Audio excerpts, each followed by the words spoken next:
ABVP 43వ రాష్ట్ర మహాసభలకు ఇచ్చేసినటువంటి Medak MP Madhavaneni Raghunandan Rao మనతో ఉన్నారు.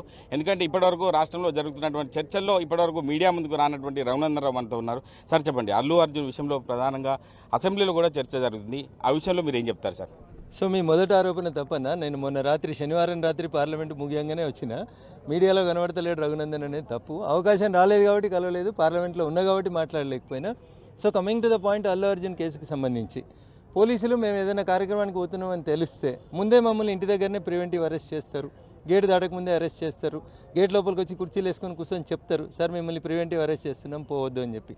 అట్లే ఆ రోజు జరిగినటువంటి సంఘటనలో ఒకవేళ సంధ్యా థియేటర్ యాజమాన్యము పోలీసుల నుంచి అనుమతి తీసుకోకపోతే అల్లు అర్జున్ గారిని ఇంటి దగ్గర ఆపాల్సింది, గేట్ దగ్గర అరెస్ట్ చేయాల్సింది, ఏదైనా చేయాల్సింది. చేయకుండా కొంత పోలీసులు కూడా ఆయనకు అభిమానులుగానో ఉత్సాహంగానో ఒక హీరో వచ్చిండనో ఇంత జరుగుతుందని ఎక్స్పెక్ట్ చేయక ఏదో తొందరపడి గేట్లు తీసిండ్రు. జరిగిన సంఘటన దురదృష్టకరం. రేవతి కుటుంబానికి ప్రగాఢమైనటువంటి సానుభూతిని సంతాపాన్ని తెలియజేస్తున్నాం. ఆ తల్లిని ఆ చెల్లెని తిరిగి తీసుకురాలేం, ఆ కొడుకు మనం అందించలేం. నిజంగా అది బాధాకరమైనటువంటి ఘటన. దాంట్లో అల్లు అర్జున్ గారు కూడా నైతికంగా బాధ్యత వహించి ఆ నిర్మాతలు కూడా బాధ్యత వహిస్తే ఇంకొంచెం బాగుంటుంది అనేది సినీ ఇండస్ట్రీకి నా సూచన. ఇకపోతే రెండో అంశం, 25 లక్షలు ఇచ్చినాం, వాళ్ళు రాలేదు మేము ఇచ్చినాం, వాళ్ళు రాలేదు మేము ఇచ్చినాం అని చెప్పి బాగా ఊదుకుంటున్నటువంటి గౌరవ మంత్రి కోమటిరెడ్డి వెంకటరెడ్డి గారికి నా విజ్ఞప్తి ఏంటంటే, మీరు నడుపుతున్నటువంటి గురుకులాల్లో మీరు బువ్వ సరిగా పెట్టక ఆ బువ్వల ఎలుకలు వచ్చి మందులు వచ్చి పురుగులు వచ్చి 42 మంది ముక్కుపచ్చలారని విద్యార్థులు చచ్చిపోయినారు. అయ్యా కోమటిరెడ్డి వెంకటరెడ్డి గారు, మీ ప్రభుత్వానికి నిజంగా చిత్తశుద్ధి ఉంటే శ్రీతేజ మీద ఉన్నటువంటి ప్రేమను నేను తప్పుపడతలేను, కానీ అదే ప్రేమని ముక్కుపచ్చలారని 42 మంది విద్యార్థులు గురుకులాల్లో ఉండి చదువుకుంటున్నటువంటి పేద బడుగు బలహీన వర్గాలకు సంబంధించినటువంటి ఆ 42 మంది విద్యార్థులకి మనిషికి 25 లక్షలు ఇచ్చేతందుకు నీకు నీ ముఖ్యమంత్రికి ఎందుకు మనసు రాలేదనేది మాత్రమే నేను కోమటిరెడ్డి వెంకటరెడ్డి గారిని, ఈ రాష్ట్ర ముఖ్యమంత్రి గారిని చాలా స్పష్టంగా అడగదలుచుకున్నాను. అట్లే ప్రజాపాలన ప్రారంభమైన ఈ ఏడాది 2 నెలలలో సుమారు 63 మంది రైతులు చనిపోయినట్టు మాకున్నటువంటి సమాచారం. ఆ కుటుంబాలకు కూడా 25 లక్షలు ఇచ్చి మీరు ఉదార స్వభావాన్ని చాటి చూపుకోవాల్సింది.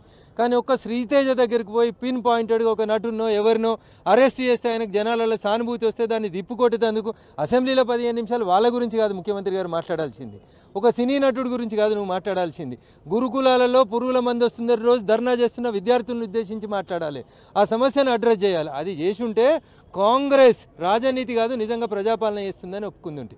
కాంగ్రెస్ అల్లు అర్జున్ విషయం లోపల రాజనీతిని ప్రదర్శించాలనుకుంది, మైలేజ్ పొందాలనుకుంది, చేసిన తప్పును కప్పిపుచ్చుకోవాలనే ప్రయత్నం చేసింది తప్ప ఇంకొకటి కాదు. అంటే గతంలో కేటీఆర్ ప్రభుత్వం ఉన్నప్పుడు అంటే అప్పుడు ఈడీ మోడీ అని చెప్పి ప్రధానంగా ఆరోపించారు.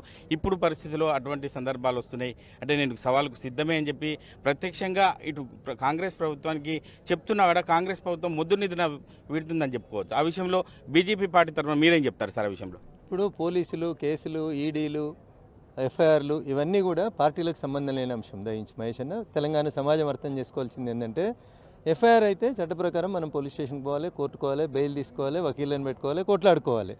కానీ ఈ సాంప్రదాయానికి పక్కదారి పట్టించి అన్నా చెల్లెళ్ళు ఇద్దరు మోడీ అని బోడీ అని ఈడీ అని నోటికి వచ్చిన భాష మాట్లాడి తప్పు చేసి చట్ట ప్రకారం ఎదుర్కోవాల్సిన కేసులలో భారతీయ జనతా పార్టీ అరెస్ట్ చేసింది.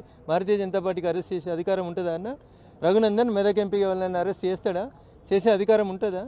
కానీ దాన్ని రాజకీయంగా వాళ్ళు చేసిన తప్పుల్ని కప్పిపుచ్చుకునేందుకు ఎవరో రాసిస్తే యతి ప్రాసలకు బాగుంటుందని మోడీ బోడీ ఈడీ అంటే ఒకళ్ళు అనుభవించారు.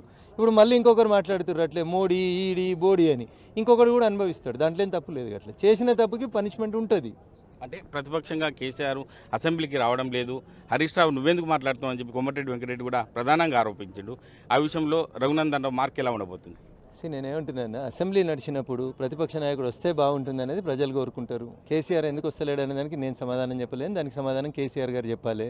హరీష్ రావు మాట్లాడితే కోమటిరెడ్డికి ఏం కడుపున వచ్చిందో నాకు తెలియదు. మరి ఈయన మాట్లాడుతుంటే ఆయనకి ఏమైనా మాట్లాడితే చేతనవుతుందో లేదో నాకు తెలియదు.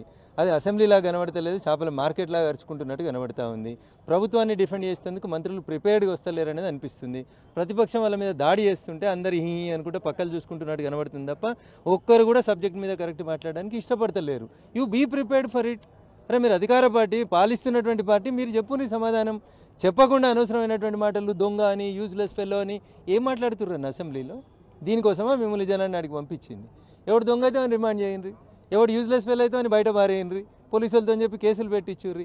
అది హరీష్ మాట్లాడితే నాకేంది, కోమటిరెడ్డి మాట్లాడితే నాకేంది, మీరు ఇద్దరు ఏనన్నా చావుండ్రి, కానీ ఆ గురుకులాలలో వచ్చిన పిల్లలకు పైసలు ఇయ్యరు. ముందుగా కదా ఆలోచించుకోండి. ఓకే, అసెంబ్లీలో ఉన్నట్టు ముఖ్యమంత్రికి చివరగా ఏం విజ్ఞప్తి చేస్తారు సార్? ఎందుకంటే రాష్ట్ర రాజకీయాలను చూడకుండా ఇచ్చిన 6 గ్యారంటీల గురించి డిస్కస్ చేయకుండా అంటే ప్రధానంగా బయట వ్యక్తుల గురించి డిస్కస్ చేస్తున్నారు. చివరగా ఏం విజ్ఞప్తి చేస్తారు ముఖ్యమంత్రికి? ఇప్పుడు ఒక గీతను తుడపకుండా చిన్న గీత చేయాలంటే ఇంకొక గీత దాని పక్కన పెద్ద గీయాలి. అట్లా ఒక సమస్య నుంచి ప్రజల అటెన్షన్ని మళ్ళించాలంటే ఇంకొక సమస్యను తీసుకొచ్చి పెడతా ఉన్నారు వాళ్ళు. అల్లు అర్జున్ని పోలీసు వాళ్ళు అరెస్ట్ చేశారు. దానికి ముఖ్యమంత్రికి ఏం బాధ? చట్టం తన పని తాను చేసింది. పోలీసు వాళ్ళు అరెస్ట్ చేసారు, కోర్టు బెయిల్ ఇచ్చింది. నువ్వెందుకు దానికి అసెంబ్లీలో 15 నిమిషాలు అంత ఆవేశపడి మాట్లాడాల్సినటువంటి అవసరం ఏముంటుంది? ఆ రిటైర్డ్ అయ్యిండో సర్వీసులు ఉన్నాడో తెలియని ఒక సీఐ తోటి నానాయాగి చేయాల్సినటువంటి అవసరం ఏముంటుంది? ఎవరిని బెదిరించినా, మహేష్ రఘునందన్ని బెదిరించినా, రఘునందన్ మహేష్ని బెదిరించినా చట్ట ప్రకారం చర్యలు తీసుకోవాలి. మరి ఆ సీఐని రిమైండ్ చేయాలి కదా, బెదిరిస్తుండు కదా ఆయన. ఈయనిచ్చిండా? ఈ సీఐ కొలువులోకి రాకముందు బంజారా హిల్స్లో సినిమా ఇండస్ట్రీని రమ్మని అప్పుడు ఉన్నటువంటి పాలకులు ఇచ్చారు భూములు. ఇప్పుడు నీకేం నొప్పి అవుతుంది? ఆ సినిమా ఇండస్ట్రీతో తిరిగింది మీదే, ఈ రాష్ట్ర ముఖ్యమంత్రి కదా. ఆ సినిమా ఇండస్ట్రీలో చాలా మందితో చట్టపట్టాలు వేసుకురు. పోయిన ముఖ్యమంత్రి కుటుంబం వేసుకుంది, ఇప్పుడున్న ముఖ్యమంత్రి కుటుంబం కూడా వేసుకుంటుంది. దానికి మనకు అనుకూలంగా ఉంటే ఒక రకంగా, మనకు వ్యతిరేకంగా ఉంటే ఇంకొక రకంగా మాట్లాడడం అనేది భావ్యం కాదు. Thank you. అంటే రాష్ట్ర రాజకీయాలను అసెంబ్లీలో డిస్కస్ చేయాలి తప్ప తప్పుదోవ పట్టించే విధంగా డిస్కస్ చేయడానికి తీవ్రంగా తప్పుపడుతున్నాం. రాబోయే రోజుల్లో ప్రజలు బుద్ధి చెప్పే పరిస్థితి వస్తుంది కాబట్టి ఇప్పటికైనా రాష్ట్ర ప్రభుత్వం ఇచ్చిన 6 గ్యారెంటీలపైన దృష్టి పెట్టి ముందుకెళ్లాలని చెప్పి ఎంపీ మాధవనేని రఘునందన్ రావు చెప్తున్నారు. కెమెరామెన్ ఎల్లవరితో మహేష్, RTV, సిద్దిపేట జిల్లా.